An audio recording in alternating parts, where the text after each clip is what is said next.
أعوذ بالله من الشيطان الرجيم. قال لا تثريب عليكم اليوم يغفر الله لكم وهو أرحم الراحمين.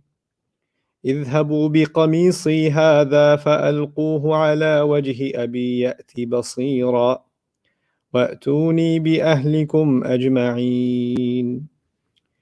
رب اشرح لي صدري ويسر لي أمري واحلل عقدة من لساني يفقهوا قولي. فالحمد لله والصلاة والسلام على رسول الله وعلى آله وصحبه أجمعين. Amma ba'd. Once again, everybody, assalamu alaikum wa rahmatullahi ta'ala wa barakatuh. I'm really happy that I have the opportunity and the honor of sharing this remarkable surah. And the more I study it, the further we get along, the more intimidated I get about the ocean of knowledge that's in it and how many things that I'm able to find or I'm able to, discover with the help of colleagues and friends, and how many more droplets of ocean we're missing out. And I pray that we're able to do some justice to this profound, really ocean of knowledge, endless ocean of knowledge and wisdom that Allah has given us. We are now arguably in the most beautiful part of the surah. This is the portion of the surah that's all about redemption, all about moving forward, all about resolving all of the tensions that have been built for so much of the real estate of this surah. And so we're going to continue the conversation, the monologue that Yusuf alayhi salam had with his brothers. So he started off what I talked about to you last time in ayahs number 91 and 92. La tathriba alaykumul yawm. There's no shaming, guilting, bringing up the past, unearthing the ugliness of what transpired. That's not going to happen today against you. May Allah forgive you, or Allah will forgive you. He's the most loving and caring of all those that can show love and care. I analyzed whatever I could of that ayah with you last time, but Yusuf alayhi salam is not done talking. So he's going to say something else, and it's going to be pretty unusual and very beautiful. He says to them, "Idhabu biqamisi hadha." So let's start with a shallow translation. Take this shirt of mine. So go with this, or literally go with this shirt of mine. فَأَلْقُوهُ عَلَى وَجْهِ أَبِي. Then cast it on my father's face. So take this shirt of mine, then cast it on my father's face. يَأْتِ بَصِيرًا. He will come with full sight. It means two things. Ya'ti basira could be translated in two ways. It could mean he'll come with vision, meaning he'll come to Egypt. By the time he comes to me, he'll have his vision restored. It can also mean he will become someone who can see again. He will transform back to someone who can see. So two implications. وَأْتُونِي بِأَهْلِكُمْ أَجْمَعِينَ. And bring me your families, all of them. Meaning bring me every member of your family, your wives, your children, everybody. I want to see everybody. Right? So that's this ayah.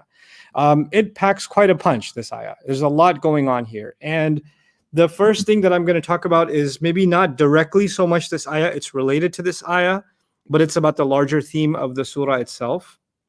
By the way, Seiko, if you need to get out, you can get out this way, and you don't feel stuck, okay? You're good. Okay.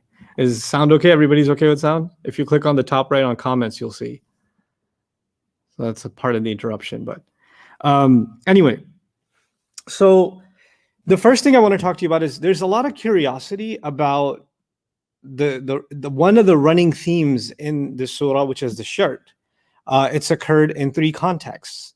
The first time the brothers, took Yusuf alayhi salam to a well, took his shirt from him, put blood on it, and presented it to their father with the story that a wolf ate him, right? So the false shirt, the bloodied shirt, was the first time we saw or heard about a shirt in this story. The second time is when Yusuf alayhi salam was being pursued by a psychotic minister's wife who just wanted him at all costs and was willing to rip his shirt from behind in pursuit of him as he was running for the door. And then that shirt and the fact that it was ripped from behind was used to substantiate the evidence that Yusuf alayhi salam in fact was the one running away. She was the one chasing. She's the one that's guilty. And the shirt was used to prove his innocence. But regardless that his innocence was proven immediately, he ended up in jail anyway, and nobody said a word about it. Nobody had a problem with it. It was a politically wise decision, they thought, after min ba'di ma ra'aw ayat an yasjunuhu hatta hin, that after they saw all the signs, this may be politically inconvenient for us to keep him roaming around for free. It'll turn into a bigger scandal because all of these women were involved in it now. So maybe it's better that he be kept detained for some time, and that some time became several years. The third time we're seeing this shirt is this ayah. Idhabu biqamisi hadha. Take this shirt of mine, then cast it on my father's face. He'll come back to vision, or to being someone who can see, and bring your families, all of them. So there are 3 shirts. And the question rose, well, what's the significance of the shirt in this story? Why is the shirt being brought up? There must be some wisdom behind this recurring theme or this recurring reference to a shirt. It could have been anything else, but it keeps coming back to be a shirt. So there are, different kinds of observations in our literature and tafsir, different reflections, contemplations on this. There are no hard and fast rules or answers to this. It's not like there's a statement of the Prophet ﷺ telling us what the significance of the shirt is. This is an exercise in contemplating and reflecting on the Quran.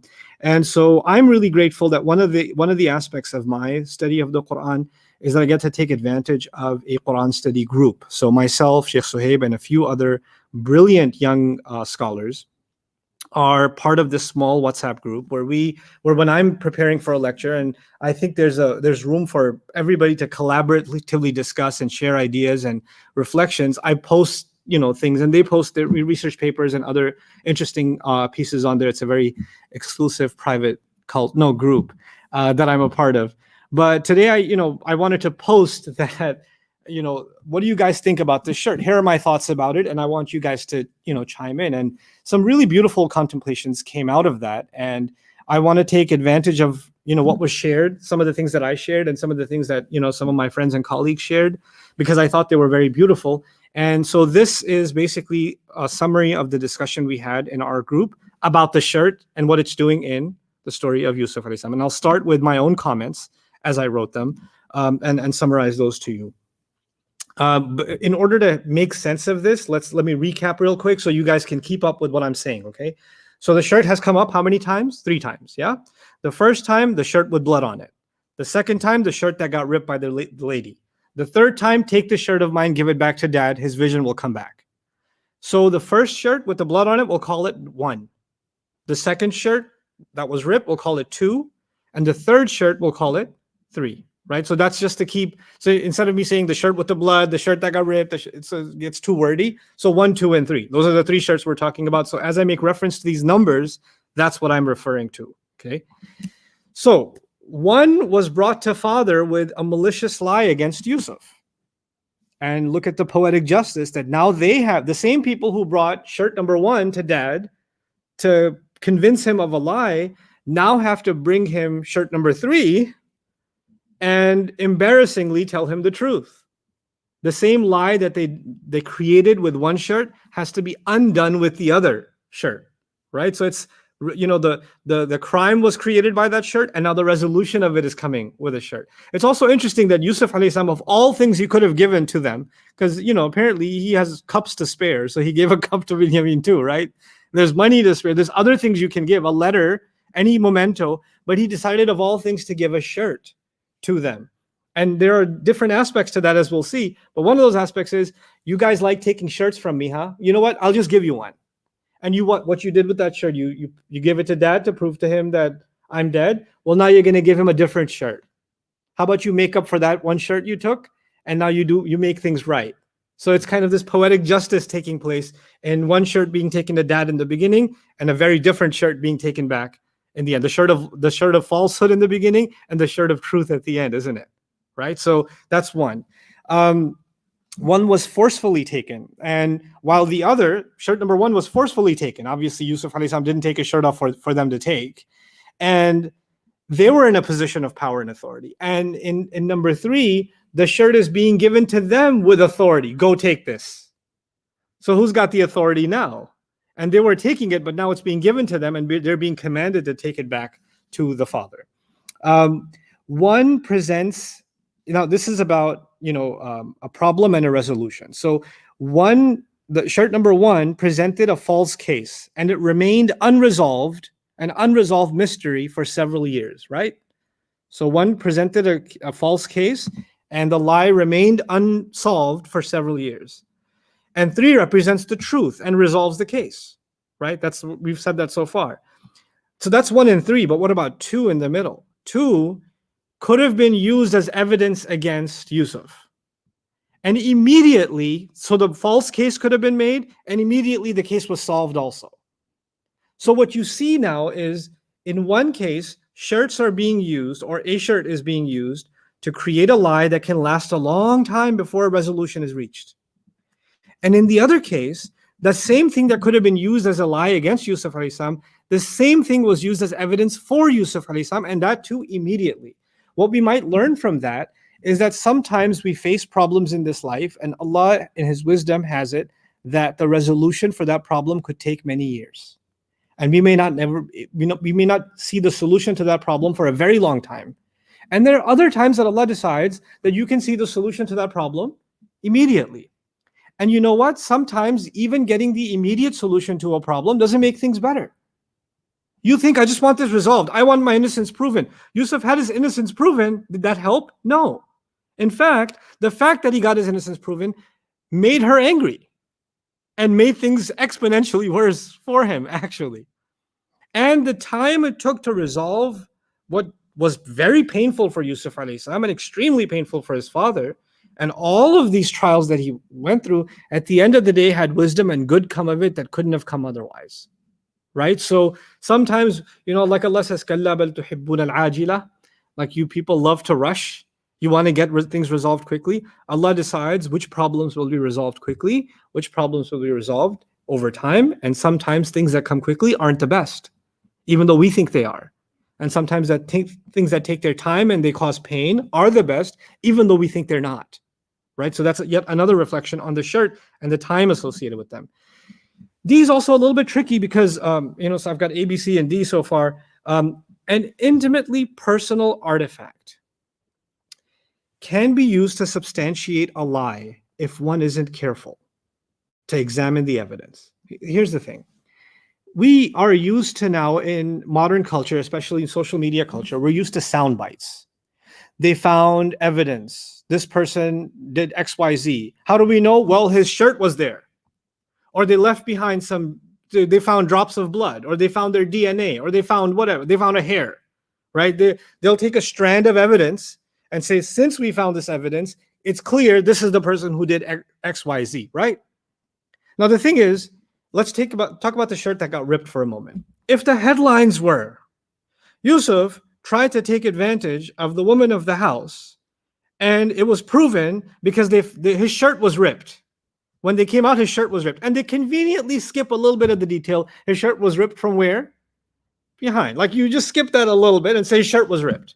And the news spreads like wildfire that this man, she was trying to save herself and she ripped his clothes. And, because once you say his shirt was ripped on the headline, the rest will be filled in by people's creativity, isn't it?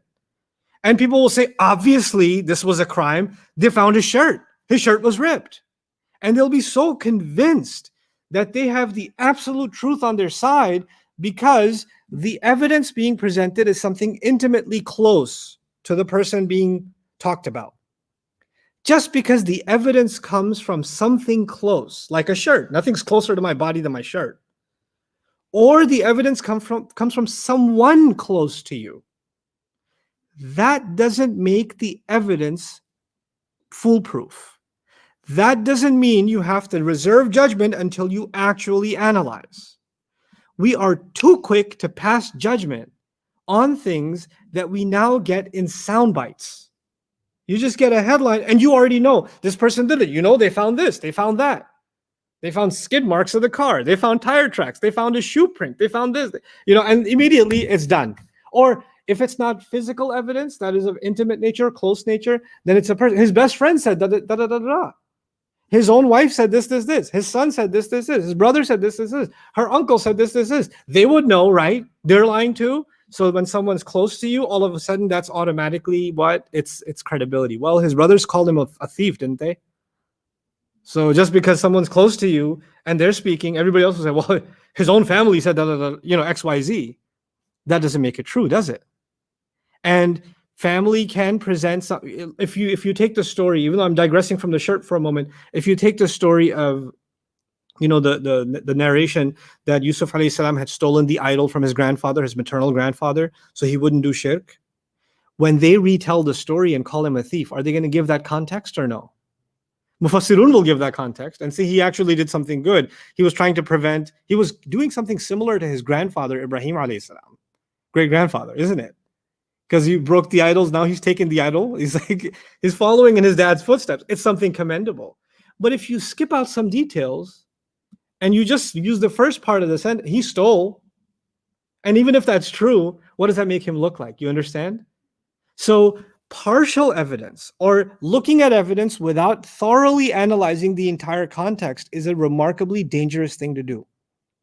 And that would have happened even in the case of the ripped shirt. What did the father do? The father looked at the shirt with blood, analyzed it, and said, no, this is Allah al-Musta'an ala ma tasifun. Sawwalat lakum anfusukum amra. He saw through it. He saw through it. He carefully analyzed the evidence. And how is it even, there's no evidence that the shirt was ripped the first time. They didn't tear it and put blood on it. They just put blood on it. Right? That's one way of looking at it. And like, how did the wolf get all this blood on it and the shirt's not even ripped? Or the tears don't look like the tears made by an animal.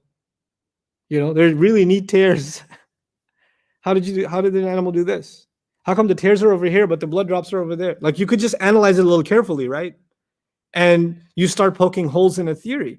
So the whole innocent until proven guilty is now out of the window because, thrown out the window, because innocent so long as we find any shred of evidence. And the rest is unnecessary.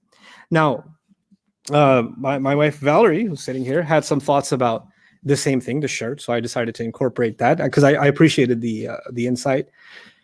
So we're talking about 1, 2, and 3, right? 1 was an act of humiliating and abandoning a child.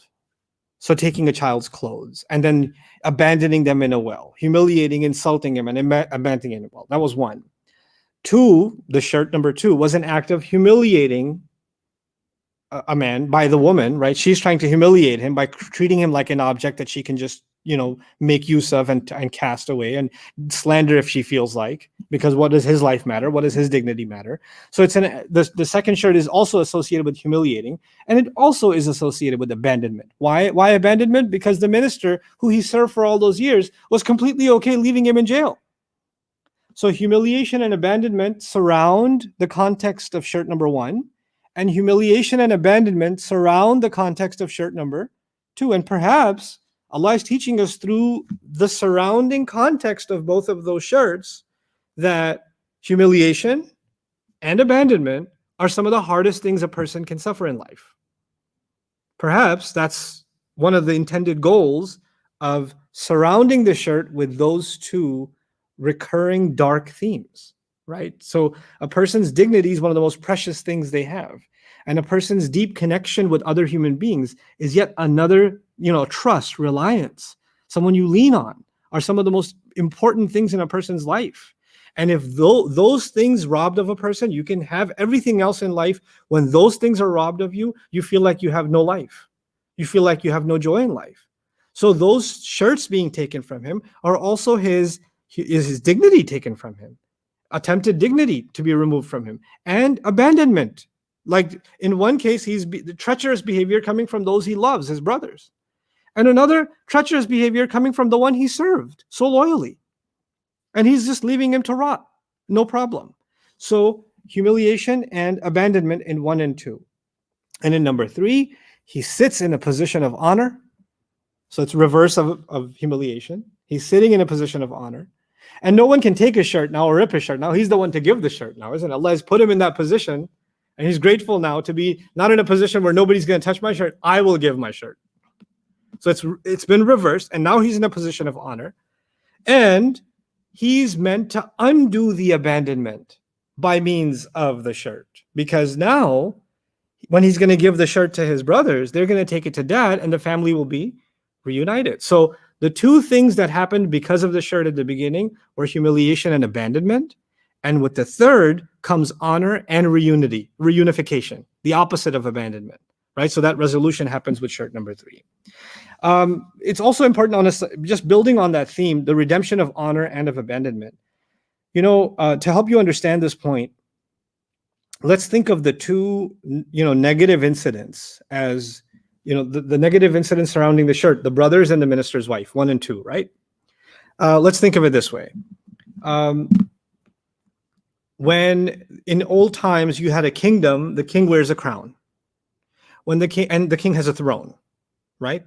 when he dies and there's a new succeeding king, the son or whoever else, right? They don't say, no, I'm gonna design a new throne. Guess what they want to sit on? The same throne. They want to make their own crown, or they want to wear that crown? They want to wear that crown. And there's a royal robe that the king is supposed to wear. They want to get their own robe, or they want to wear the robe that the king wore? They want to wear the same robe. In other words, when you sit in the king's chair, you wear the king's garb. And that garb itself is a precious thing passed down. You understand? The crown itself is 300 years old and is being passed down, right? It's not like nowadays when and by the way, even nowadays, the presidential office or whatever, no, I'm not going to go, I want a new desk. It's the same desk. It's the same Oval Office. No, I want an octagon office. No, you get an Oval Office. Because there's a ceremony around the environment now, the furnishings. But in the older times, it wasn't just the throne or the room or the palace. It was also the garb. The clothing was actually passed down. The crown was actually passed down, right? In a sense, you can think of it as Yusuf alayhi salam is now wearing the garb, in a sense, the shirt of the minister, right? He wears the clothing associated with the minister, which is interesting. He's the Aziz now, which is interesting because the people who ripped his shirt were the family of the old Aziz, whose job he's now taken, right? So the people who gave him humiliation by ripping his shirt and allowing that and keeping him under false imprisonment are the same people whose shirt he eventually took, because he's wearing the royal garb now, and in the position where that Aziz used to be, he's in it now. So what you took from someone, you'll end up having to give back. There's a kind of return of the wrong that was done to him. And on the abandonment, the brothers took his shirt a long time ago. Physically, they took his shirt. And now they're having to go through the humiliation of taking that shirt back to father. You have to put this in context.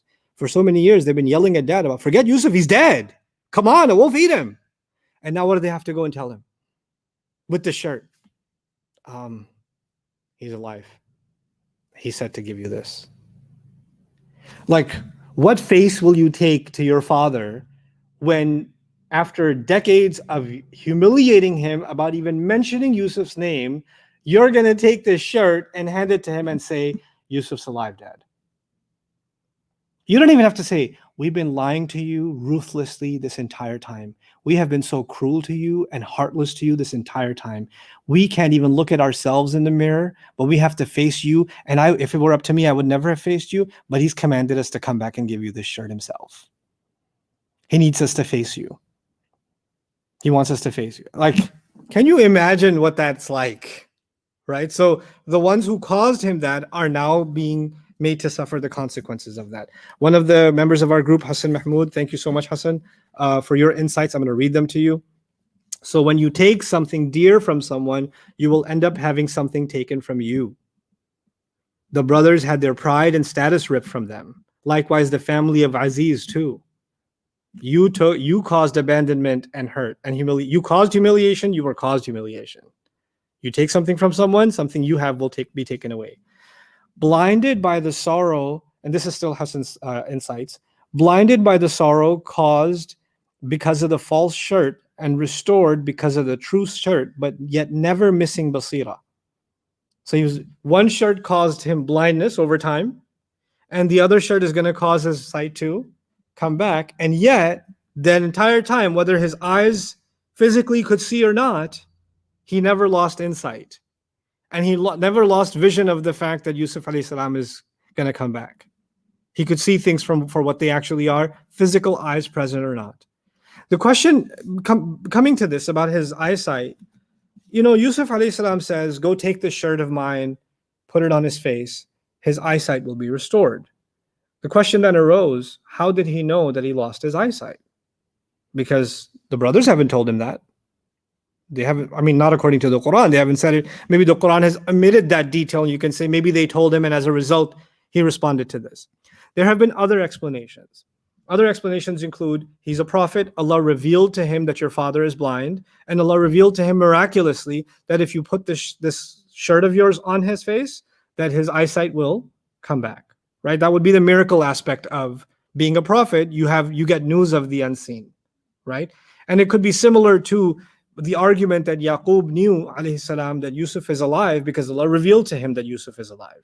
Or that he saw the dream in the beginning, that 11 stars, the sun and the moon, and he knew what it meant. And it hasn't happened yet, which means it will happen, which means he's alive, right? So he kept his faith in revelation coming from Allah Azza wa Jal, which is why he never lost hope, right? So those are good explanations.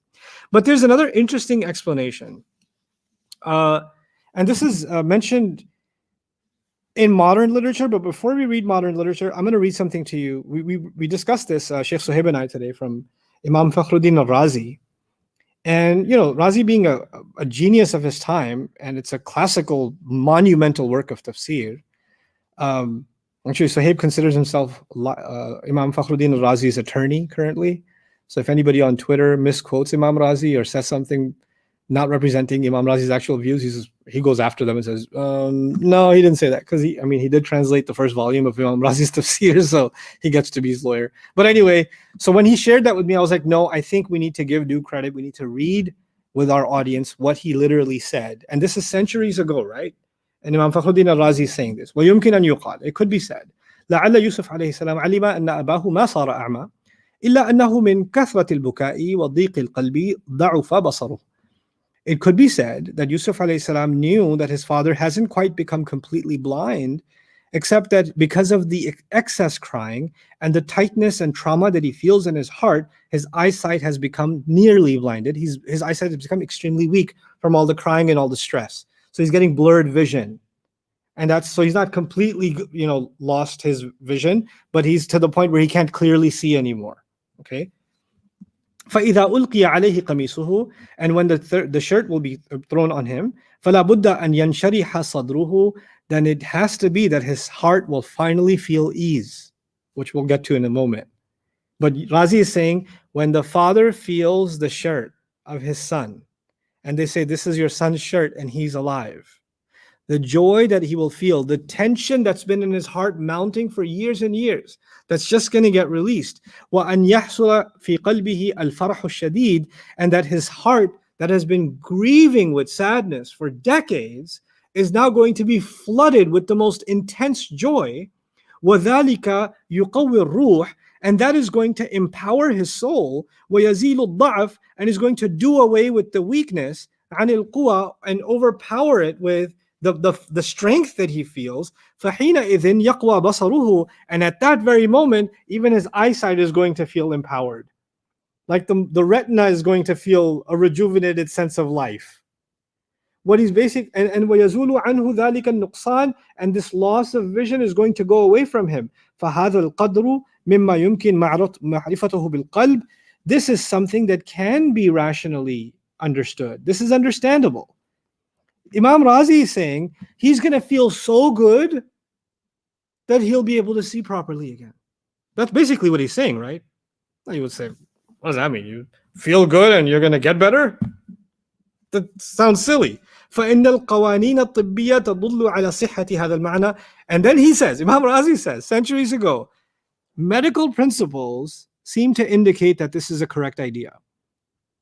That someone, let me summarize what he's saying, that someone experiencing trauma because of some issue, when you replace that trauma with relief from that issue and replace it with the joy, somebody lost someone and they can't find them and they found them, then the trauma caused them not only psychological, emotional distress, that psychological and emotional distress became physical distress too.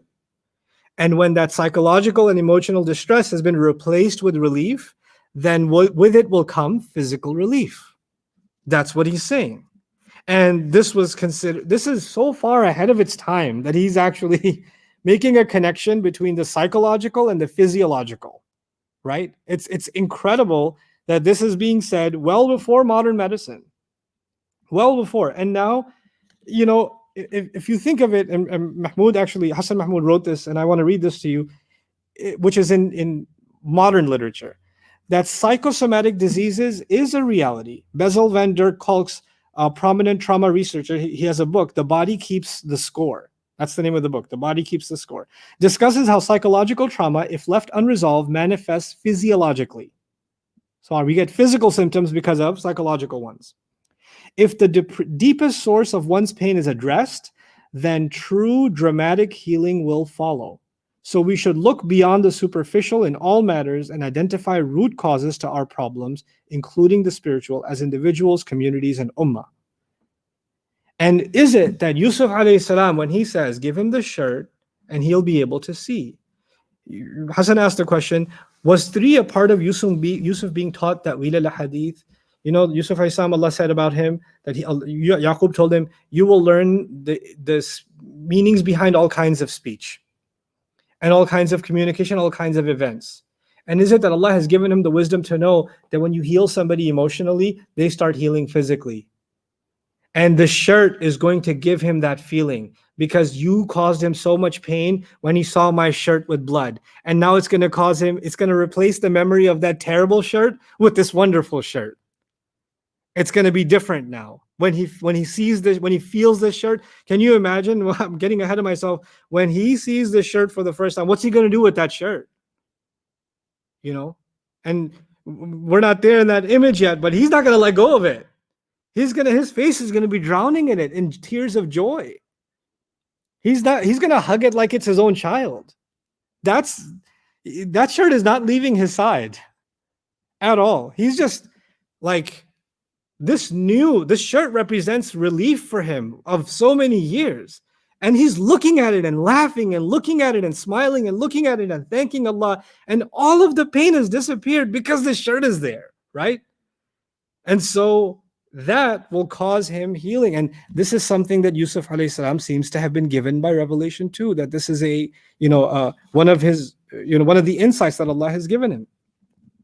Another insight, that the very source of one's trials can serve as mercy and relief.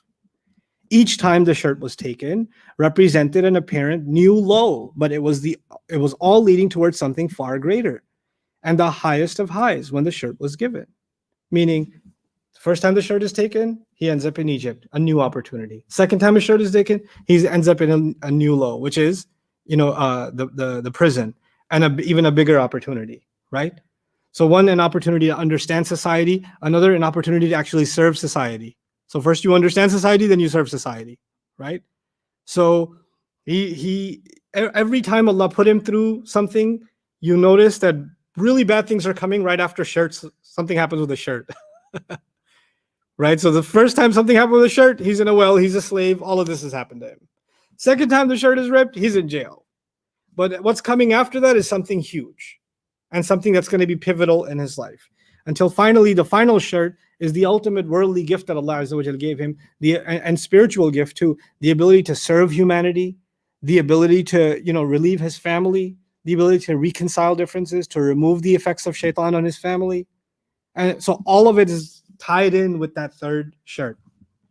I'll add, this is my addition to what Hassan wrote. Actually, Hassan wrote something more, so I'm going to read that first. That the very one source of one's trials can be rahmah and faraj, meaning mercy and relief. Each time the shirt was taken represented an apparent new low, but it was all leading towards something far greater and the highest of highs when the shirt was given. Kingship, family resolution, tawbah, healing. It's like inna ma'al usri yusra. With every difficulty comes ease. So each shirt was a difficulty and came with difficulty and then came after it ease. I'll add, when the shirt was taken or ripped, which was in bad context, or given. In the third case, it's not ripped or taken, it's given. What followed was good in the grand scheme of things. So in every case, Yusuf alayhi salam is earning good. And Yusuf alayhi salam is either benefiting himself in some remarkable way, learning something in some remarkable way, having an opportunity to help in some remarkable way that he would never have had the opportunity to do otherwise. And so what looks bad on the outside isn't actually bad at all. But it does, from a human point of view, looks pretty bad. But in the grand scheme of things, it was all necessary. So what followed was good in the grand scheme of things. Don't judge a situation by what happens right now, but know that Allah can bring about consequences beyond our imagination. Right? So the shirt leads to immediate bad consequences, but the good that's coming is beyond what we can fathom. Maybe you have to go through some bad things for you to see the ultimate good. Now, the significance of giving the shirt, let's talk about that for a moment. One of the greatest gifts, or one of the greatest acts, is to give when others have taken. right? I mean, he has had a life of people just what? Taking. And nobody took more from him than his brothers. Really. They took his youth from him. They took his life from him. And it started by taking his shirt from him. And look at the grandness of his heart. He's now giving them a shirt. So he's doing something remarkable because he's repairing and idfa' billati hi ahsan, pay back with something that's better. You could pay them back with punishment, humiliation. He could pay them back with their own sense of abandonment. Leave this land. I don't want to ever see you. I'll do to you what you did to me. He could do all of that. But he is repaying them with a shirt. And that redemption can also mean Yusuf's aim was to heal the animosity, the enmity that Shaitan had sowed, rather than take revenge, rather than, get even. Forgiveness itself is healing, not just for, but also for yourself.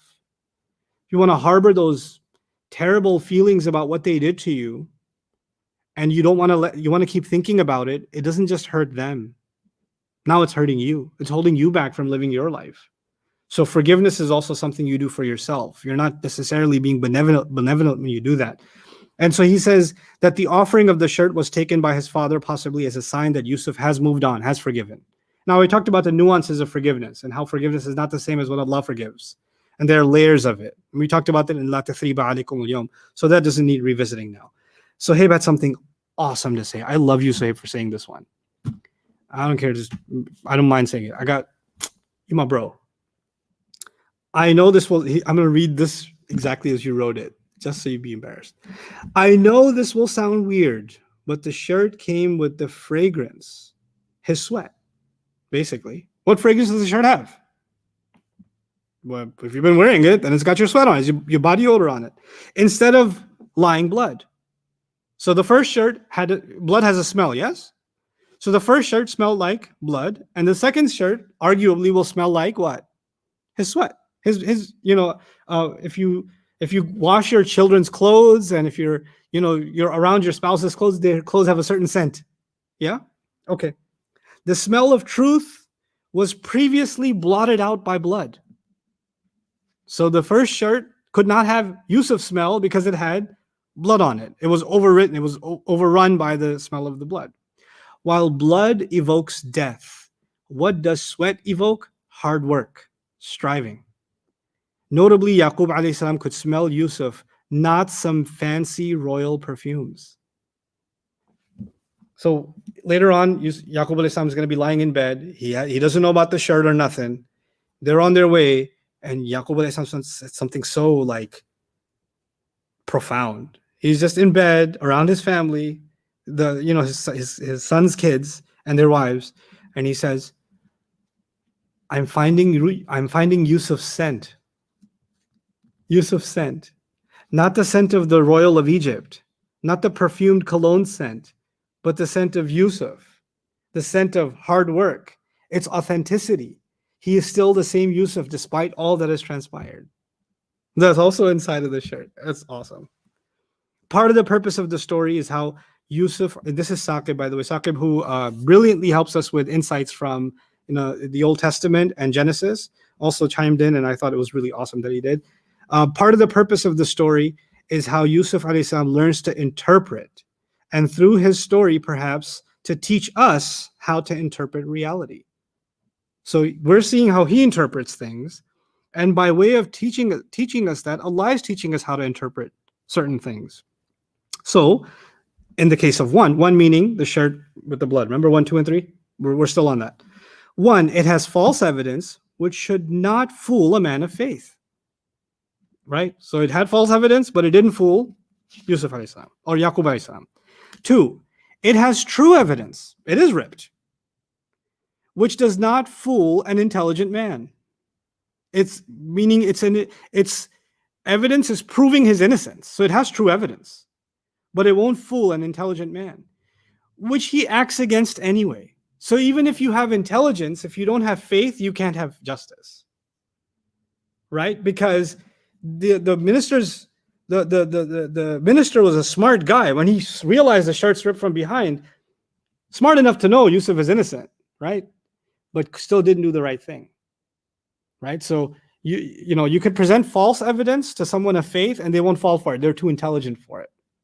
And you can present the right evidence to someone intelligent and they won't do the right thing, even though they have the right evidence, because they don't have faith. And then in the third case, it has no evidence planted on it. It's just a shirt in its natural state and it restores sight. So if the shirt is figurative for the world, now this is Saqib getting psychedelic on me, but I love it. وَكَأَيٍّ مِّنْ آيَةٍ فِي السَّمَاوَاتِ وَالْأَرْضِ يَمُرُّونَ عَلَيْهَا وَهُمْ عَنْهَا مُعْرِضُونَ. He put the ayah there. How many miraculous signs there are in the skies and the earth that they pass over and they completely ignore them. They're completely oblivious to the miracles they pass by. Number one, so again, 1, 2, and 3 shirt. Number one, the world has deception which points away from truth. Don't be taken in. Number two, the world has signs which point to the truth. Don't ignore them. Number three, the reality is that rather than looking for signs in the world, the entire world itself is a sign which continually confronts us like being thrown on our face and should give us insight. Now, اذهبوا بقميصي هذا. Take this shirt of mine. Take this shirt of mine.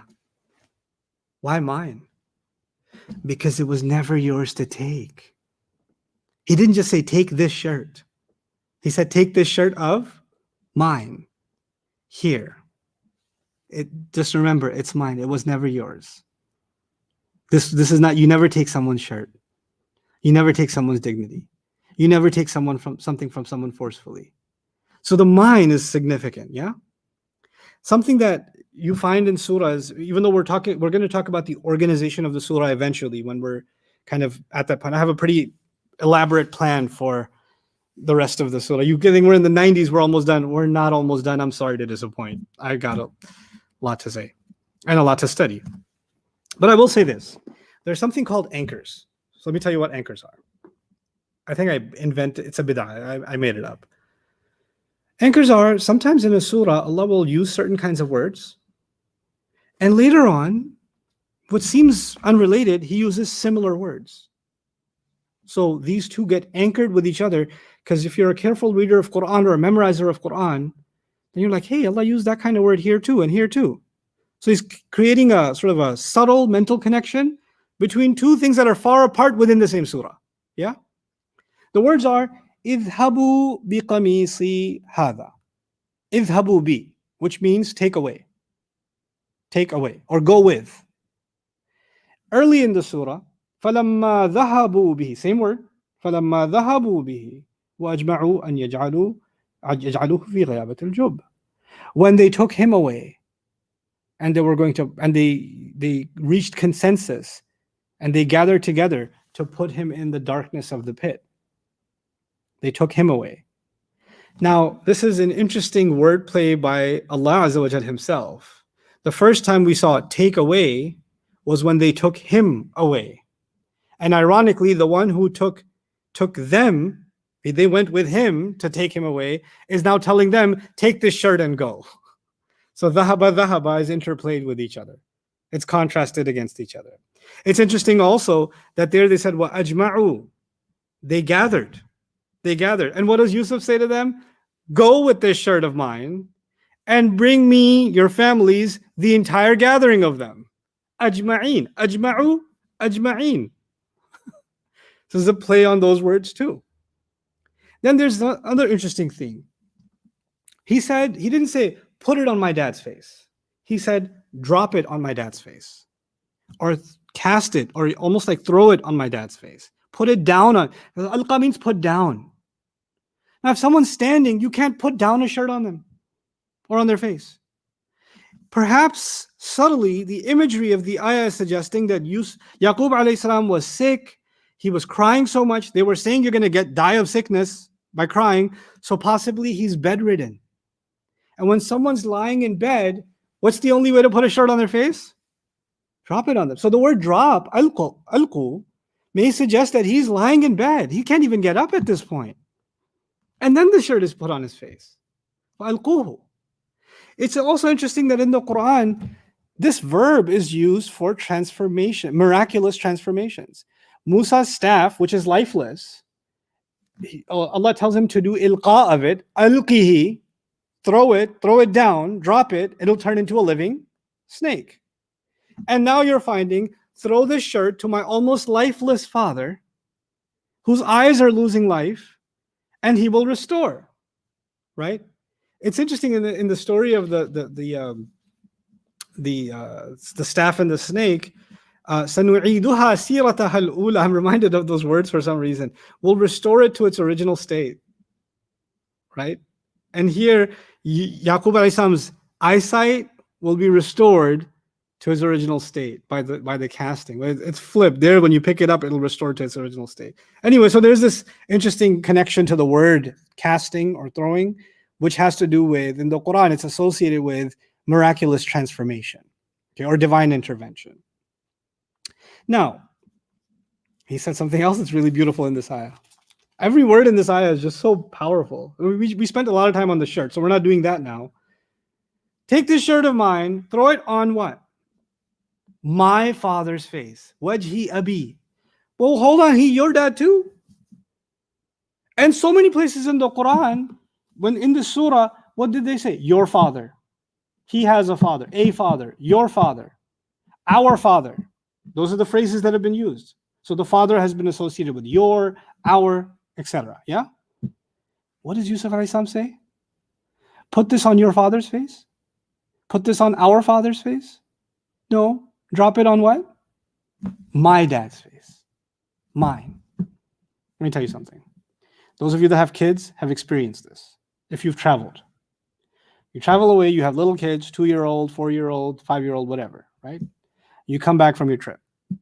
They all come and jump you. And the little one comes and jumps you, and you pick them up, and they're clinging because they know the others want a hug too. No, mine. My dad, my Abba, mine. No, mine. And if you hold one of them, the other one says, no, my turn. I wanted a. Do you understand? Because they've been missing you, the other siblings don't exist. That's my dad, okay? All mine. And they'll like grab your face. It's mine. It's mine. Yusuf alayhi salam has been deprived of his father that he loved so much since he was a kid. There's not a day that's gone by that he doesn't think about his dad. Now he doesn't have to hold back anymore. Go take this to my dad. That's my dad now. I get to say he's mine now. And you know what? This is such a profound mirror from what happened in the beginning. You know what they said? Get rid of Yusuf. يَخْلُ لَكُمْ وَجْهُ أَبِيكُمْ وَجْهُ أَبِيكُمْ. Your father's face will be only yours. It will become exclusively focused on you. Your father's face will exclusively be focused on you when you get rid of who? Yusuf.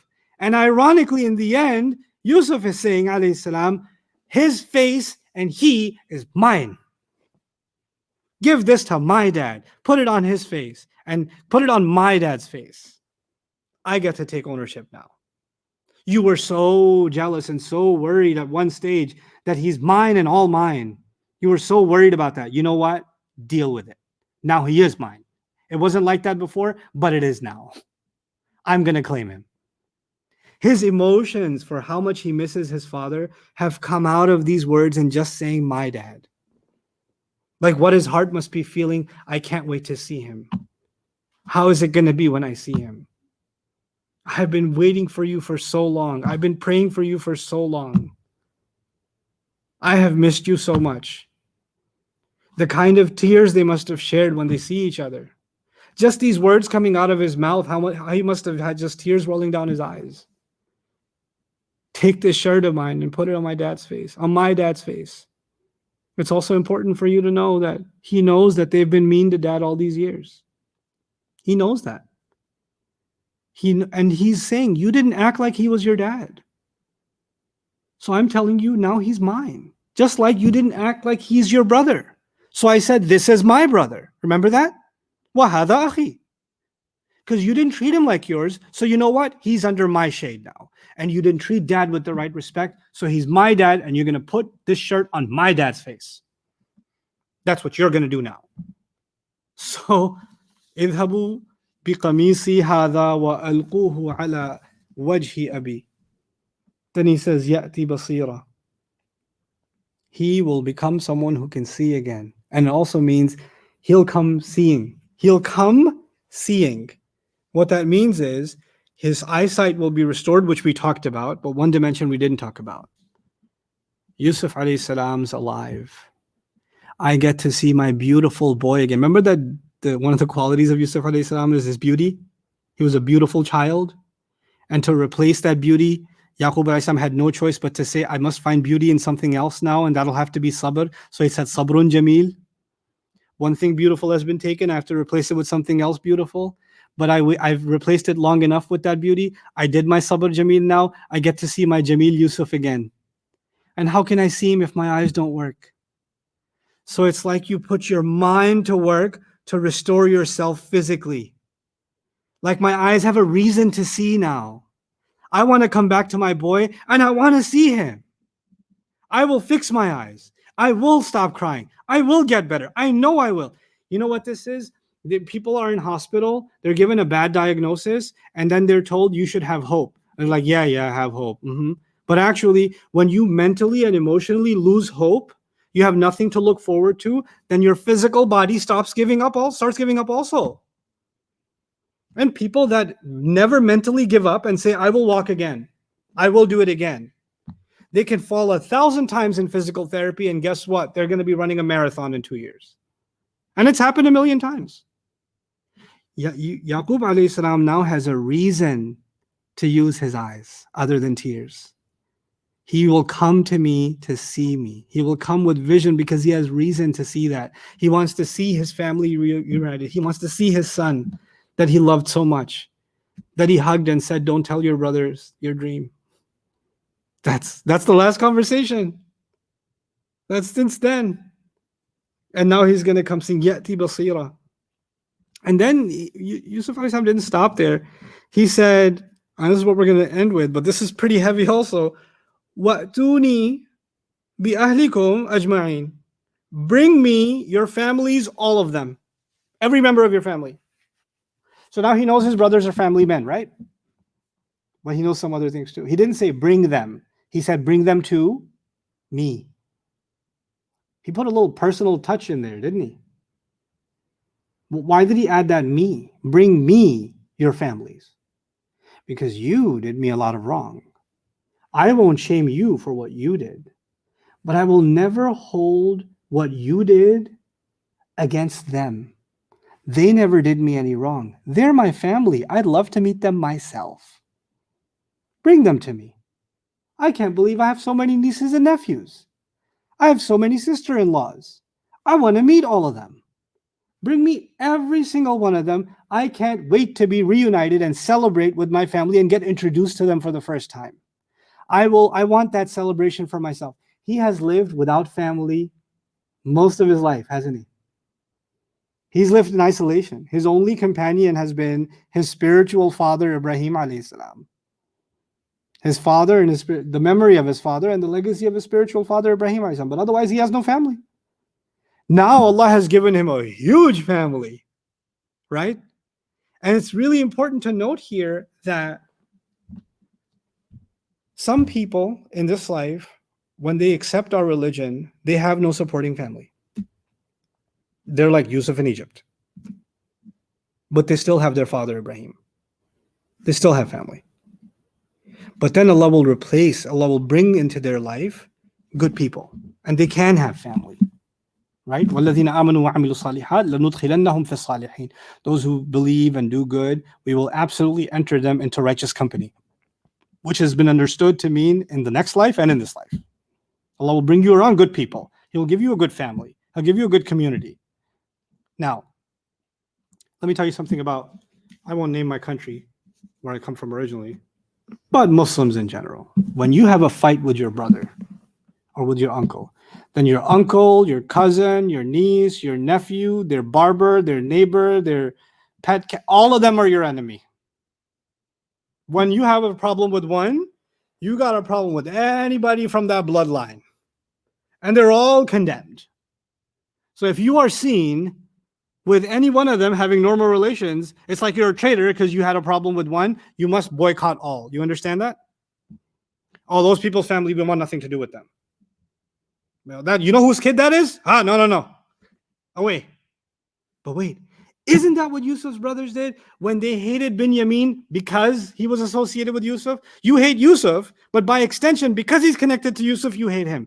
Yusuf alayhi salam is teaching them the opposite. Just because you did the most horrible wrong to me, I will never think of your family as an extension of you. I will think of them as my own family. They're still my family. That every relationship is on its own. I'll give you a scenario. Let's say that a son has a terrible relationship with his parent for whatever reason. Maybe it's the father's fault, maybe it's the son's fault. We're not talking about fault right now, but they're not getting along. Father and son are not getting along. But father and or grandfather and grandson, meaning you don't get along with dad, but you really get along with grandpa, right? You don't get to say, the father doesn't get to say, you can't be nice to him, you can't talk to him, you can't give him advice, he's not even good to me. No, every one relationship cannot influence another. This relationship needs fixing. But you can't say that relationship with your grandfather is on hold or with your grandson is on hold because I still have a problem here. No, you don't get to do that. Every relationship has its own rights. You have a problem with one sibling, that doesn't mean all the other siblings in that family are out. You have a problem with one person, doesn't mean everybody connected to them are out. I will treat your families with a clean slate as if they are my families. Bring them to me directly, not bring them and settle here. Bring them and I'll find them a place. I don't want to necessarily meet them. No, you and I may have some degree of separation, but I'm not going to condemn my nephews and nieces because of you guys. I'm not going to keep a safe distance from these kids that I would love, that I would want to be a part of their lives. No, bring me your families. So there's such a remarkable balance in that statement of Yusuf alayhi salam, and it's such a fulfillment of a hope that Yaqub expressed so not too long ago when he says, Asallahu an ya'tiyani bihim jami'a. Maybe Allah will bring them to me, all of them. It's interesting. He said, maybe Allah will bring them to me. Allah said, no, I'll bring you to them. Sometimes Allah answers on his terms, right? His hope was they'll come, but no, you'll go. But what you want, I understand. I'll give you better. I'll give you a better land than Canaan. And it won't just be your brothers, the entire families, everybody will be united again. So this is the statement made by Yusuf alayhi salam as he's leaving them. So now I'm going to get ahead of myself. What I plan on doing, because I missed a couple of sessions this week, so I do plan on doing a lecture tomorrow night also, even though I have an orientation in the morning. For those of you that are interested in the Arabic program, 9:30 a.m. Central, I will be doing an orientation here on Facebook. For those of you who don't know, you can go to dreamworldwide.net. That's dreamworldwide.net to read up on the student packet and get details. And then you can ask me questions about what you read tomorrow morning. So I'll take live question answer tomorrow at 9:30. But tomorrow night, around the same time as tonight, I will be continuing this discussion. I'll try to cover, today was 93, so tomorrow I'll try to cover 94 and 95, which kind of go together, which is the last bit of tension left before the ultimate relief in this story. And we're going to deal with some really interesting questions as these couple of sessions come, like, what's it going to look like when they take the shirt back? Right? Okay, so take the shirt, put it on my dad's face, but so how are we going to tell dad that he's alive? And it's not like they can hide it anymore. He is the royal of Egypt. And by the way, let me just set the scene so I don't have to do this in the next lecture. He's not sending them on some donkeys to get dad. He's the second most powerful man in Egypt, practically the most powerful man in Egypt, and that's his father. So he's going to send some kind of royal entourage to give him a royal welcome, because when he comes back, we know the surah, so we know at least the basic points. He's going to put them on the throne, right? His parents, they're not going to get off a donkey and get on no throne. They're going to be brought in with a proper reception. That's my dad. He's going to treat him right. So the brothers are in no longer any position to be able to hide these facts anymore, because now this is a government entourage that's heading to pick up a member of the royal family. That's what's happening with Yaqub alayhi salam. That's coming and he has no idea. He thinks his children will come back to him, right? That's what he thinks. And then Allah Azza wa Jal will show us this remarkable turn of events. I hope you enjoyed today's session. I truly am really loving the opportunity to do this. One quick comment before I let you guys go is something that I'm hoping that you pick up on without me having to spell it out, but I think it's okay to spell things out sometimes too, so I'll do so. You know, I've been around the the Islamic lecture type scene for a long time, a couple of decades, and there's some remarkable, amazing people that are doing amazing things, whether we know their names or not, whether they're famous or not. They're writing, they're thinking, they're producing, they're teaching, and they're just doing some incredible work, right?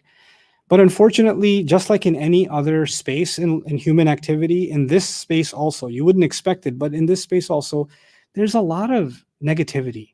There's a lot of people condemning one another, competing with one another, and the public sometimes, hopefully not you as, because I don't want to speak in general. I want to talk to you as an individual. You as an individual that's listening.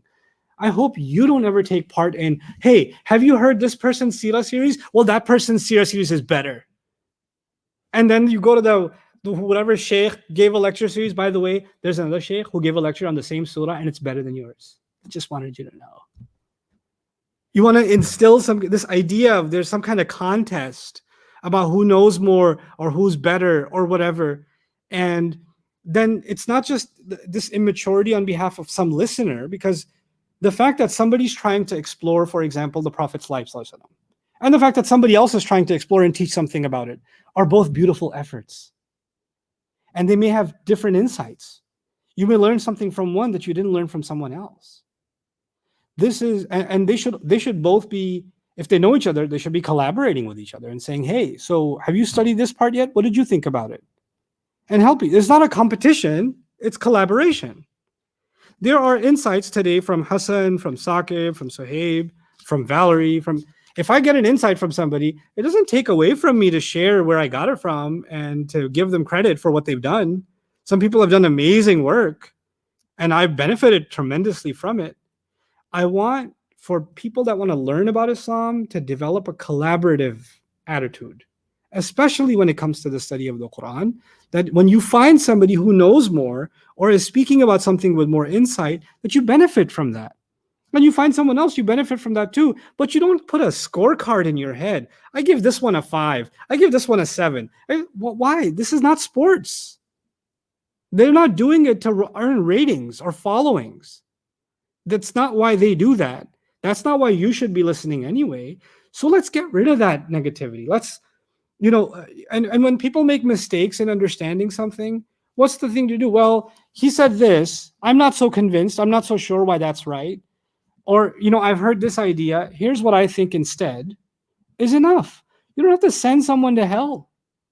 You don't have to condemn. Like, why do you have to waste your space in your heart and space on your tongue, time and effort on your tongue, speaking ill of someone and condemning someone when you and I don't even know where we're going to end up in front of Allah? The Prophet ﷺ said in the Quran, he was commanded to say to the Quraysh. Now, clearly, the Prophet has guidance and the Quraysh don't have guidance. And Allah told the Prophet, commanded the Prophet to say, قُلْ مَا أَدْرِي مَا يُفْعَلُ بِي وَلَا بِكُمْ إِنْ أَتَّبِعُ مَا يُوحَى إِلَيَّ. Tell them, I have no idea what's going to become of me or of you. I'm just following what was revealed to me. He won't even condemn the Quraysh to hell. He's commanded to say, Allah can say what he says. But if I'm speaking, I must say, I don't know what is going to become of me or of you. And if that really was the attitude deeply sunk in my heart, I wouldn't have time to be consumed with who's going to heaven and who's going to hell. Who's so wrong and why? Get past it. It's okay. By the way, truth will always win. You don't have to condemn or yell or scream or nothing. You don't have to do that. Truth will rise on its own and falsehood will fall on its own. جاء الحق وزهق الباطل إن الباطل كان زهوقا. Falsehood falls apart anyway. Falsehood is weak. When people present false ideas, don't be intimidated. Oh my God, everybody's going to follow the false ideas. No, Allah said truth wins. People that will follow false ideas is because they wanted to follow false ideas. When someone seeks the truth genuinely, then Allah does not leave them without guidance. That's our belief. There could be people that have no prophets around them, no knowledge around them, no books around them. They could be like the young man in the cave. Allah guided them, right? They weren't prophets. How did Allah guide them without any access to libraries and books and sheikhs and no ijazas and no prophets around? How? Because they genuinely wanted Allah. When you genuinely seek, then Allah will guide. So don't become so consumed with, this idea of like the Islamic speaker contest. This is a ridiculous idea. It's just a silly idea. When people are doing some good, acknowledge it, appreciate it, take benefit of it. May Allah Azza wa Jal accept all the efforts of everybody that's making efforts and overlook all of their shortcomings and accept all of us despite of our faults. Just, overlooking our faults. Because the love we have for this book, the love we have for Allah, the love we have for His Prophet Sallallahu Alaihi Wasallam, who would cry in the middle of the night for his ummah, that love is, at least when I hear somebody say La ilaha illallah Muhammadur Rasulullah Sallallahu Alaihi Wasallam, when they say Muhammad is the messenger of Allah, my love of Rasul Sallallahu Alaihi Wasallam keeps me from thinking ill of them, because they just told me they love the same one. They have love for Rasul Sallallahu Alaihi Wasallam, I have love for Rasul. I can disagree with them. I can strongly disagree with them. But I can't hate them, and I won't insult them, and I won't condemn them. But I can intellectually disagree with them in a proper fashion, in an appropriate setting. Oh, what's the point of me broadcasting my disagreements with somebody online? What's the purpose of that? What are you going to get out of that? Well, how will that benefit your life? It's never benefited my life. I've been trying to study Islam for 20 years. Never have I sat and listened to someone condemn someone else or prove how wrong they are, and I got something beneficial out of it. Not once. And when you do that, my question is, are you done studying Allah's words?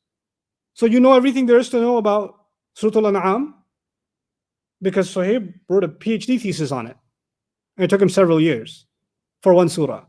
But you're done with the Quran, so you have time to worry about other people. Because Allah's words have less time in your day, but people's words and condemning them or correcting them have more time in your day. How does that work?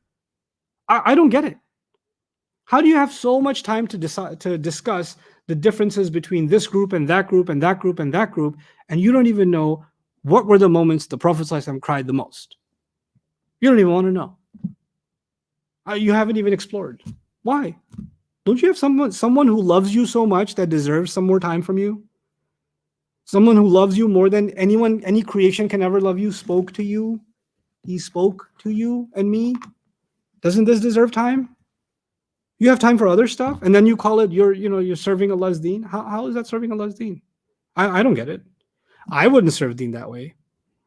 So let's, I genuinely appreciate. I'm so happy that I'm part of, even if it's a small group where we share and we collaborate and we discuss Allah's words. It's a spiritually rejuvenating experience reading a fellow believer's contemplations on the same ayat that you never thought of. And you're like, wow, Allah opened their heart to this gem, and now I get to take that little gem and feel the beauty of it in my heart, and I can share something with them. And it's not like, oh yeah, you got a reflection? Well, I better come up with one. It's not. These are gifts that come from Allah Azza wa Jal. May Allah Azza wa Jal make us a people of contemplation, soften our hearts towards each other, and really not allow our hearts to be filled with so much negativity and so much animosity that the beauty of this incredible religion is just lost in all of that. Whatever problem you have with someone can't be bigger than Yusuf alayhi salam's problem with his brothers. If he can say, La tathriba alaykum al-yawm, yaghfirullahu lakum, get over it. Barakallahu li wa lakum. Assalamu alaikum wa rahmatullahi wa barakatuh. Okay, bye. I can't sink in. I'm going to work on this sink. Hold on.